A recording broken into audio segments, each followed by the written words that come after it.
এই দোয়া যেদিন আমি পড়েছি কোরআনে, ওই দিন থেকে আজও পর্যন্ত আমার মনে হয় না আমার জীবনে 2 মিনিটের কোনো দোয়াও যদি হয়, 1 মিনিটের দোয়াও যদি হয়, মুহূর্তের দোয়াও যদি হয়, আমি এই দোয়াটা কখনো মিস করি বলে, জ্ঞাতসারে মিস করি বলে আমার মনে পড়ে না। ছাত্র জীবন থেকে শুরু করেছি, আজও পড়ে যাচ্ছি। আলহামদুলিল্লাহ, আল্লাহর কাছে শুকরিয়া আদায় করে আপনাদেরকে বলতে পারি, এই দোয়ার সুফল আমি নিজের চোখে দেখেছি, আমি নিজে ভোগ করছি। এজন্য আপনাদেরকে আমি বলতে চাই, বিবাহিত হন কিংবা অবিবাহিত হন, আপনার দাম্পত্য জীবনের সুখের জন্য সর্বপ্রথম এবং প্রধান করণীয় হলো এই দোয়া। এর বাইরে আরো সাধারণভাবে আল্লাহ তাআলার কাছে দোয়া করতে থাকা, যেন আল্লাহ তাআলা আপনাকে এমন একজন জীবন সঙ্গী দেন। মা বোনরা দোয়া করবেন জীবন সঙ্গী, আপনারা দোয়া করবেন এমন যেন জীবন সঙ্গিনী দেন, যে জীবন সঙ্গী আপনার চোখ জুড়ানোর মতো হবে। দেখুন, আল্লাহর ভাষা এমন যে এই ভাষা তো অলৌকিক, এটাতে কোনো মানুষের ভাষা নয়। দোয়ার ভাষ্য লক্ষ্য করেন, আল্লাহ শিক্ষা দিচ্ছেন আমাদেরকে, রব্বানা হাবলানা মিন আজওয়াজিনা ওয়া যুররিয়াতিনা কুররাতা আয়ুন। হে আমাদের রব, আমরা আপনার কাছে এমন স্ত্রী চাই, এমন সন্তান চাই, এমন পরিবার চাই, যেই পরিবারের সদস্য, আমার স্ত্রী, আমার সন্তানরা আমার নয়ন জুড়াবে, আমার চোখ জুড়াবে, এরকম মানুষ চাই। একটু ভাষাটা লক্ষ্য করুন। আমরা সাধারণত দোয়া করলে কি চাই? আমরা এক একটা দিক চাই। ধরুন, আপনার স্ত্রী মাশাআল্লাহ অনেক সুন্দরী, অপূর্ব সুন্দরী, তিনি আল্লাহ তাআলা তাকে অনেক রূপ লাবণ্য দিয়েছেন, কিন্তু তার যদি চরিত্রটা খারাপ হয়, তাহলে এই স্ত্রীকে আপনার নয়ন জুড়াবে, চোখ জুড়াবে, চক্ষু শীতলকারী হবে? আপনার স্ত্রীর চরিত্র ভালো, দেখতে শুনতেও মাশাআল্লাহ সুন্দর, কিন্তু পড়ালেখা নাই, বুদ্ধি শুদ্ধি নাই, একটু বেকুব কিসিমের, তাহলে কি আপনার চোখ জুড়াবে? ভালো লাগবে? আপনার স্ত্রী শিক্ষা দীক্ষাও আছে, জ্ঞান গরিমায় মাশাআল্লাহ তিনি ভালো, রিচ, সমৃদ্ধ, আবার চেহারা সুন্দর, আবার তার মধ্যে তার চরিত্রের সমস্যা নেই, কিন্তু সমস্যা কি? সমস্যা ধরুন তার ভিতরে এমন রোগ আছে, শারীরিক রোগ, যেই রোগের কারণে আপনার জন্য সেটা বড় কঠিন পরিস্থিতির মুখোমুখি হতে হয়। ধরেন দুরারোগ্য কোনো ব্যাধি আছে, মরণ ব্যাধি আছে, এমন কোন রোগ আছে যেটার কারণে আপনাকেও সাফার করতে হয়, তাহলে এই স্ত্রী কি আপনার চোখ জুড়াবে? ঠিক একই কথা স্বামীর ক্ষেত্রে প্রযোজ্য, সন্তানের ক্ষেত্রে প্রযোজ্য। আল্লাহ তাআলা এমন একটা শব্দ শিক্ষা দিয়েছেন, দেখুন, আল্লাহর কাছে চাইতেও জানতে হয়। উল্টাপাল্টা দোয়া করলে দোয়া পূরণ হয়ে যাবে, কবুল হয়ে যাবে, কিন্তু আপনার কাজ হবে না। অনেক যুবক আছে আল্লাহর কাছে দোয়া করে, আল্লাহ বেশি না, 1,05,000 টাকা চাই। কত? 1,05,000। অনেক যুবক লিখে দেয় আমাদেরকে, হুজুর দোয়া করবেন বেশি না, আমি আল্লাহর কাছে 1,05,000 টাকা চাই। আল্লাহরে টার্গেট দিয়ে দিছে, কত লাগবে? 5 লাখ। কেন? একটা বাইক কিনবে। যুবক মানুষ, রাস্তাঘাটে বাইক ছাড়া চললে ভালো লাগে না, আর একটা ভালো সেট কিনবে, না হলে ফেসবুক স্ট্যাটাস ভালো করে দেওয়া যায় না, ছবি তুলে দেওয়া যায় না। সাইফুল্লাহ ভাই ছবি তুলে দিতে বলছেন না, মাহফিলের ছবি তোলা যায় না। আর কিছু টাকা দিয়ে ছোটখাটো একটা দোকান কিছু একটা করবে, বিয়ে শাদীর ব্যবস্থা করবে, বাস, বেশি কিছু চাই না। তো আল্লাহ তাআলা 5 লাখ টাকা ধরেন আপনাকে দিয়ে দিল, সাথে একটা রোগও দিয়ে দিল, ওই রোগে খরচ হবে 6 লাখ। তাহলে আপনার এই 5 লাখের কোনো মানে আছে? আপনারা একটা প্রসিদ্ধ ঘটনা অনেকেই শুনেছেন, একটা চুটকি, যে এক যুবক দোয়া করছে, আল্লাহ তোমার কাছে আমি এমন একটা লাইফ চাই। বিশেষ করে বেকার যুবকরা এগুলো বেশি দোয়া করে, আল্লাহ তোমার কাছে এমন একটা লাইফ চাই, বেশি কিছু না, যে লাইফে 2 হাত ভর্তি টাকা থাকবে আর আশপাশে শুধু নারী আর নারী থাকবে, এরকম একটা লাইফ চাই। তো আল্লাহ তাআলা তার দোয়া কবুল করে ফেলছে। দোয়া কি করছেন? কবুল করে ফেলছে। দোয়া কবুল করছেন কিভাবে? দোয়া কবুল করে তাকে আল্লাহ তাআলা এমন একটা বাসের কন্ট্রাক্টর বানিয়ে নিছেন, যে বাসটা হলো মহিলা বাস, চারপাশে শুধু নারী আর নারী, সব মানুষের, আর হাত ভর্তি টাকা আর টাকা সব বাস মালিকের।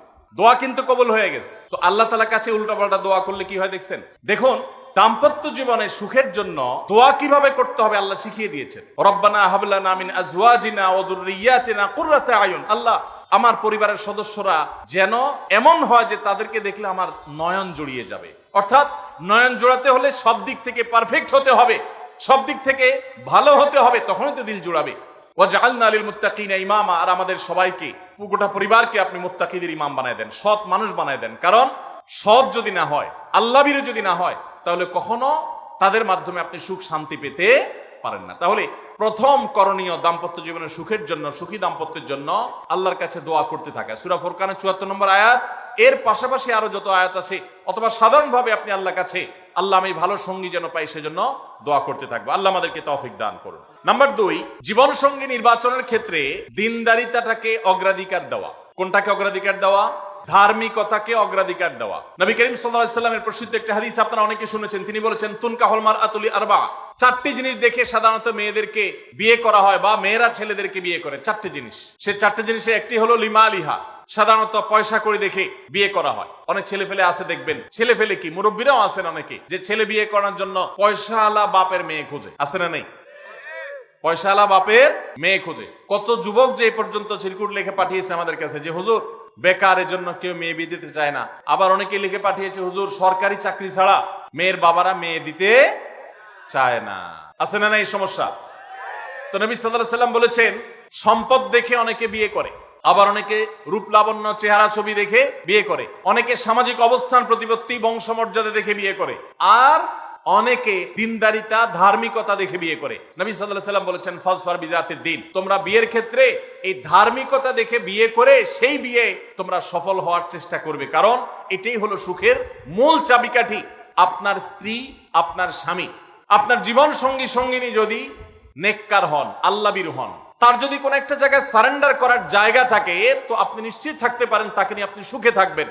আর যদি সে আল্লাহর কাছে নিজেকে সারেন্ডার না করে, আল্লাহর কাছে নিজেকে আত্মসমর্পণ না করে, মুত্তাকি না হয়, আল্লাহভীরু না হয়, তাহলে তাকে দিয়ে আপনি কখনো প্রকৃত সুখ সন্ধান করতে পারবেন না। এজন্য ভাইরা, দাম্পত্য জীবনের সুখের জন্য দ্বিতীয় গুরুত্বপূর্ণ বিষয় হলো জীবন সঙ্গী সঙ্গে নির্বাচন করার ক্ষেত্রে অন্য যাই থাকুক আর না থাকুক ধার্মিকতা আছে কিনা এটা দেখতে হবে। এটা যদি দেখেন তাহলে সেক্ষেত্রে ইনশাআল্লাহ আপনি সুখী হবেন। ধার্মিকতার আবার সংজ্ঞা কি? এখানে মুশকিল হলো আজকাল মেয়েদের বোরকা পরলেই মনে করা হয় ধার্মিক, ছেলেরা নামাজ পড়তেছে মনে করা হয় ধার্মিক। এটুকুই শুধু ধার্মিকতার সংজ্ঞা নয়, ধার্মিকতার সবচেয়ে বড় সংজ্ঞা হলো কোরআন এবং হাদিসের সামনে সে নিজেকে আত্মসমর্পণ করে কিনা, সে সারেন্ডার করে কিনা, আল্লাহর নির্দেশ পেয়েছে, রাসূলের নির্দেশ পেয়েছে, আল্লাহর নিষেধাজ্ঞা রয়েছে, সেই জায়গায় সে থেমে যায় আর সে আগে বাড়ে না, নিজেকে সমর্পণ করে দেয়, মাথা নত করে ফেলে।